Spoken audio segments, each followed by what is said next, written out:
In 2014, the youngest self-made female billionaire in American history wore the same black turtleneck every day. She had a voice one octave lower than the one she had grown up with. She had a board of counselors that included 2 former Secretaries of State, 2 former Secretaries of Defense, a United States Senator, and a 4-star Marine Corps general. Her company was worth yet $9 billion. Its product was a machine that could run 200 blood tests from a single drop. There was only one problem: the machine did not work. It had never worked. Silicon Valley has a phrase for the gap between what a startup claims and what it can do. It is called fake it till you make it.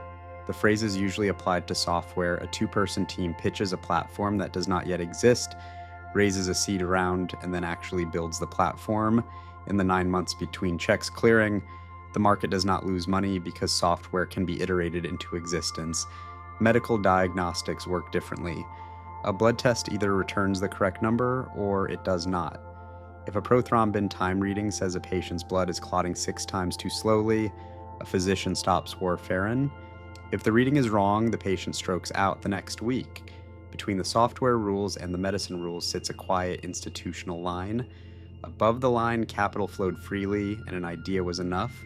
Below it, the Food and Drug Administration, the Centers for Medicare and Medicaid, the College of American Pathologists, and peer-reviewed publications stood between an entrepreneur and the market. In the fall of 2003, a 19-year-old sophomore at Stanford proposed to cross that line in one step. Her name was Elizabeth Holmes. She dropped out of Stanford the following year and incorporated a company in Palo Alto. The first name was Real-Time Cures. After an early advisor told her that the word cures made investors nervous, she changed it to a portmanteau of therapy and diagnosis. Theranos. Her first board member was her chemical engineering advisor, Channing Robertson, Ariubi son, a senior professor in Stanford's School of Engineering, who had taught her in his lab as an undergraduate. Robertson joined Theranos' first board while keeping his Stanford chair. That kind of backing from that kind of institution was enough to raise $6 million before the end of 2004. Between 2005 and 2010, Theranos raised a further $60 million in quiet early-stage rounds. Rupert Murdoch appeared on the cap table, so did Larry Ellison, so did the family of Tim Draper, who had been Holmes' neighbor growing up. In 2009, she hired a romantic partner named Sunny Balwani, as president and chief operating officer. He was 19 years older than she was. He had no medical device experience. The relationship was not disclosed to investors. He ran the clinical laboratory. In 2010, Safeway chief executive Stephen Bird signed a $350 million agreement with Theranos, codenamed Inside Safeway, as Project T-Rex. Safeway would renovate more than 800 of its grocery stores with wellness clinics. The clinics never opened for testing. Safeway never saw a single patient processed through Theranos technology. In July of 2011, former Secretary of State George Shultz joined the Theranos board. Over the next 3 years, Shultz recruited, among others, Henry Kissinger, former Secretary of Defense William Perry, 4-star General James Mattis, and former Senator Bill Frist. Not one of them had a credential in laboratory medicine.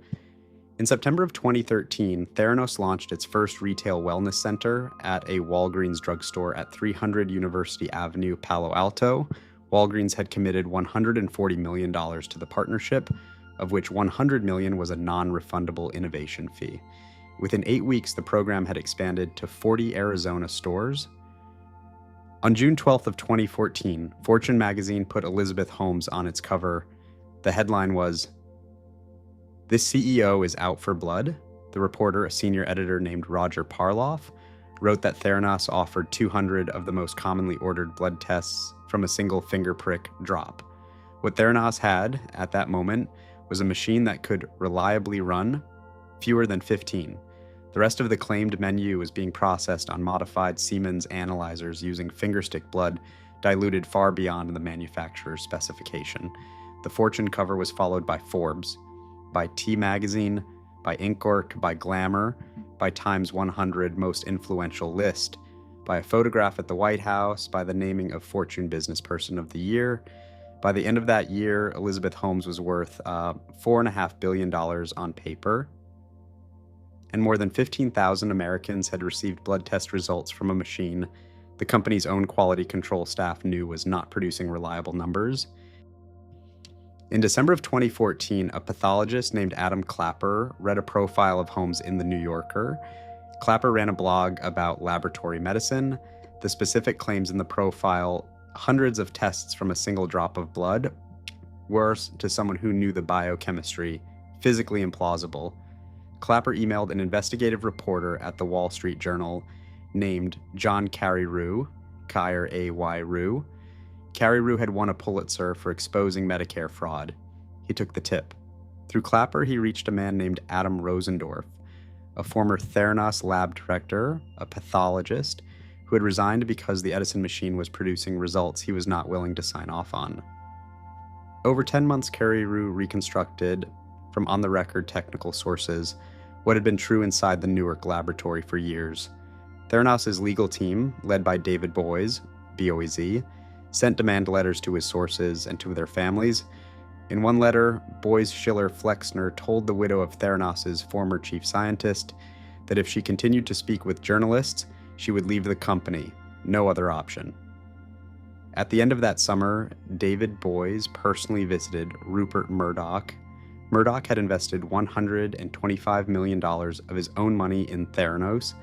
Boies asked him to intervene with the editors of the Wall Street Journal, which Murdoch owned, and kill the story, and Murdoch declined. He said he trusted his editors.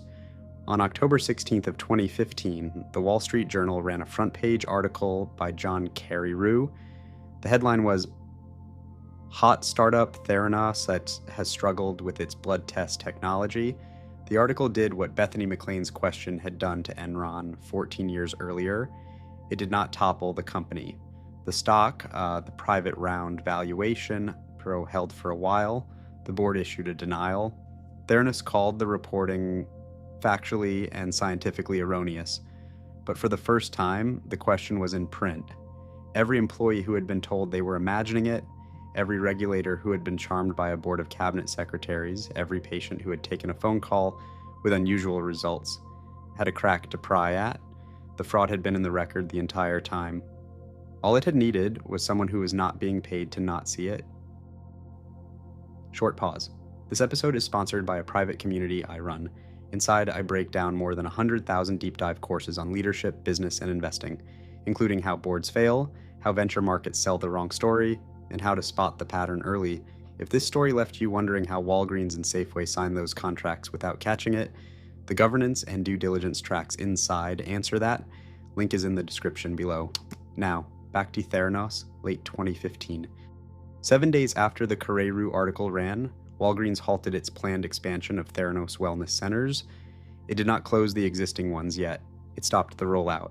3 months later, on January 25th of 2016, the Centers for Medicare and Medicaid Services sent Theranos a formal letter. It stated that substandard hematology practices at the Newark, California laboratory posed immediate jeopardy to patient health and safety. The specific test flagged was prothrombin time, the reading physicians use to adjust warfarin dosing. A wrong answer on that reading is either a stroke or an internal bleed. Theranos had 10 days to correct. They did not. Between the first Carreyrou article and the CMS letter, between 2013 and 2016, Theranos sold 1.5 million blood tests. Those tests produced 7.8 million results. 175,000 people in the state of Arizona alone received a number from a Theranos device. More than 1 in 10 of those results was later quietly voided or corrected. One woman named Erin Tompkins received a false positive for HIV antibodies at a Walgreens in Arizona. A woman named Brittany Gould, who was pregnant, was told she was miscarrying when she was not, and changed her medication in ways that could have harmed the fetus she was carrying. A man named Steve Hammonds was told his blood was clotting 6 times too slowly. His doctor told him to stop taking warfarin. The result was later corrected.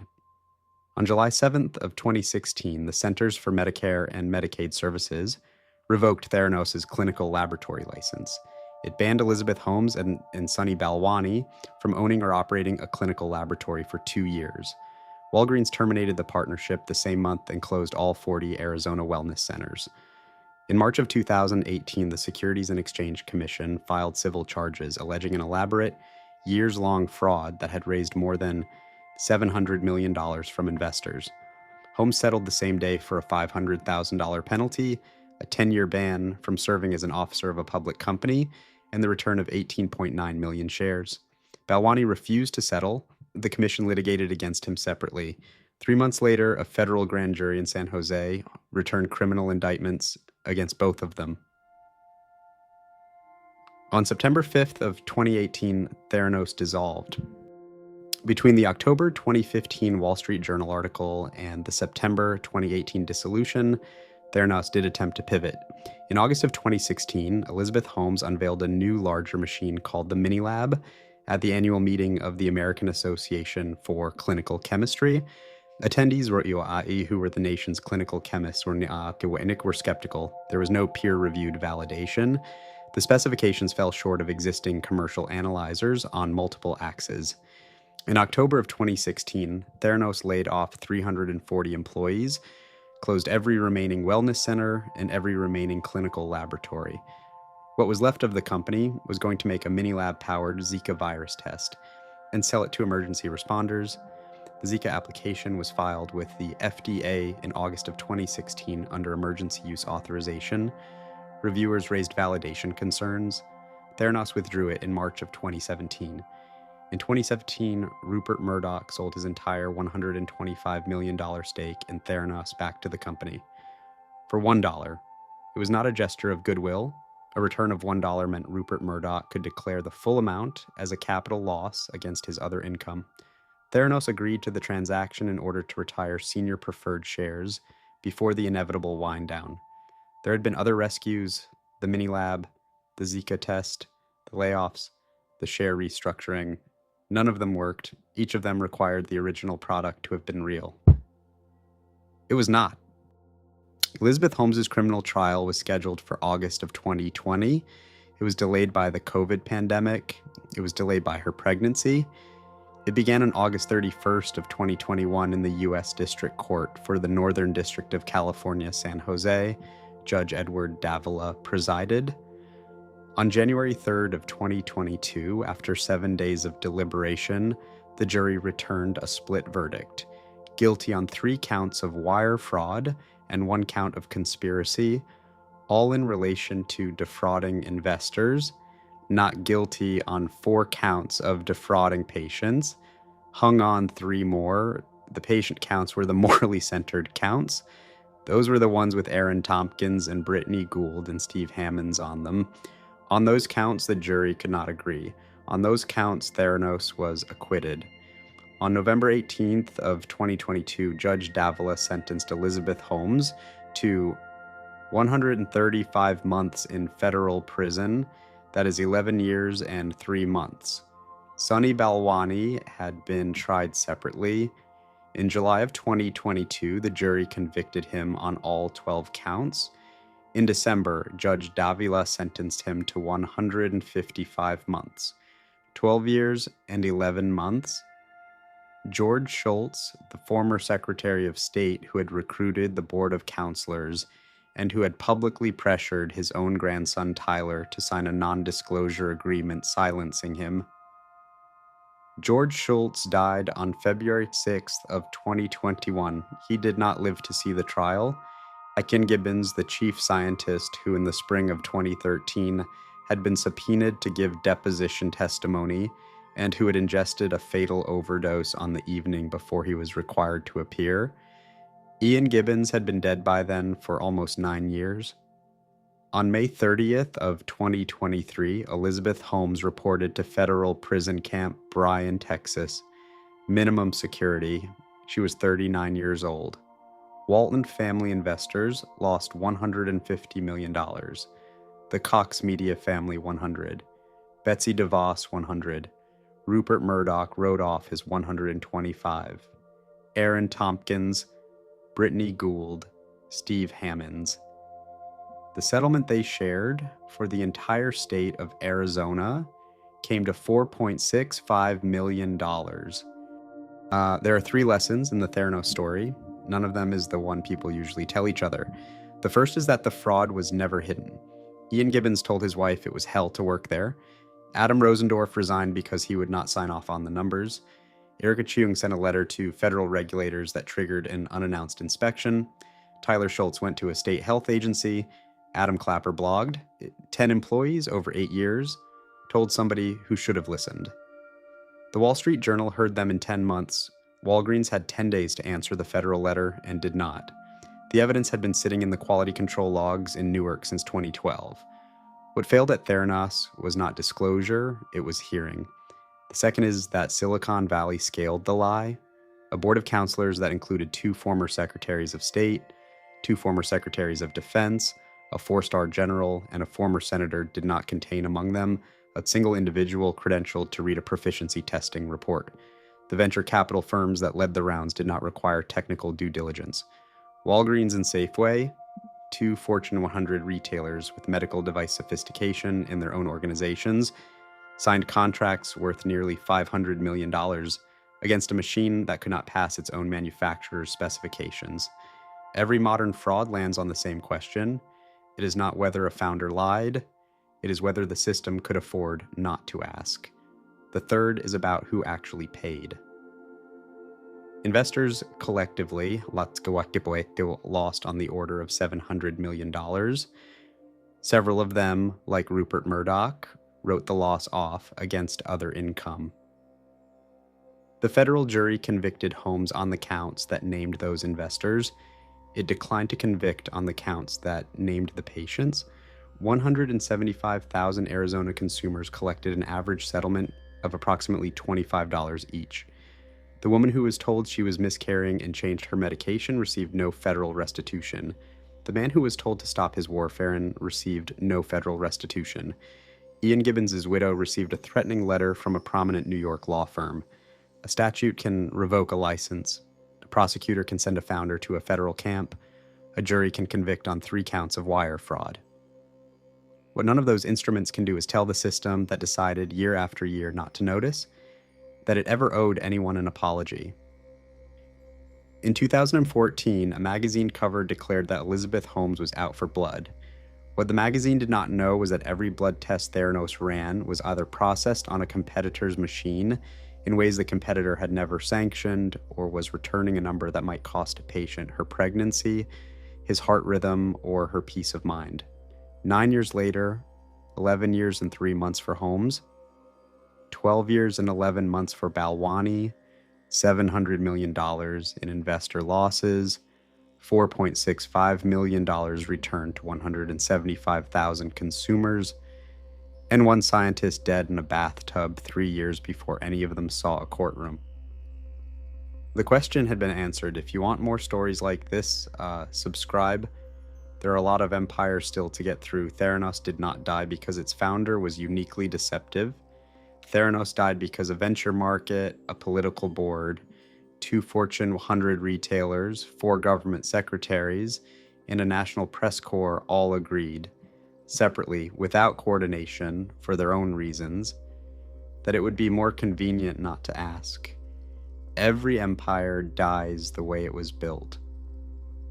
Theranos was built on a question the whole system had agreed not to ask.